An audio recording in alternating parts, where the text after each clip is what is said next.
നമ്മുടെ വിശ്വാസ കർമ്മ മേഖലകളെല്ലാം നമുക്ക് മാതൃക ആരെന്നറിയുമോ? മഹാനായ നബിയുനാ മുഹമ്മദ് റസൂലുള്ളാഹി സ്വല്ലല്ലാഹു അലൈഹി വസല്ലം തങ്ങളാണ് ഉത്തമമായ മാതൃക. നിങ്ങൾക്ക് ആ പ്രവാചകനിലുണ്ട്. നമുക്കുള്ള മാതൃക ആരാണ്? അള്ളാഹുവിന്റെ പ്രവാചകനാണ്. അതല്ലാതെ ഇവിടെയുള്ള നേതാക്കന്മാരല്ല, ഇവിടെയുള്ള സാദാത്യങ്ങളല്ല. നമുക്ക് മാതൃക അള്ളാഹുവിന്റെ പ്രവാചകനാണ്. ആ പ്രവാചകന്റെ മാതൃക പിൻപറ്റേണ്ടവരാണ്. ആ മാർഗം നമ്മൾ സ്വീകരിക്കുന്നില്ലയോ, നാളെ റബ്ബിന്റെ കോച്ചിൽ വരികയാണ്, വിചാരണ രംഗം നേരിടുകയാണ്.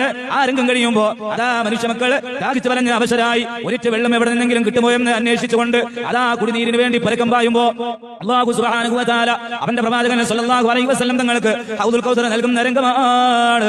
റസൂലുള്ളാഹി സ്വല്ലല്ലാഹു അലൈഹി വസല്ലം തങ്ങൾ ഞാൻ അവരെ തിരിച്ചറിയുന്നു, അവരെന്നെയും തിരിച്ചറിയുന്നു. ഹൗദിന്റെ സമീപത്തേക്ക് വരാൻ ശ്രമിക്കുന്നുണ്ട്. പക്ഷേ അതാ അവർക്കിടെ അങ്ങ് മറയിടപ്പെടുകയാണ്, അവരെ അങ്ങ് തടഞ്ഞു വെക്കപ്പെടുകയാണ്.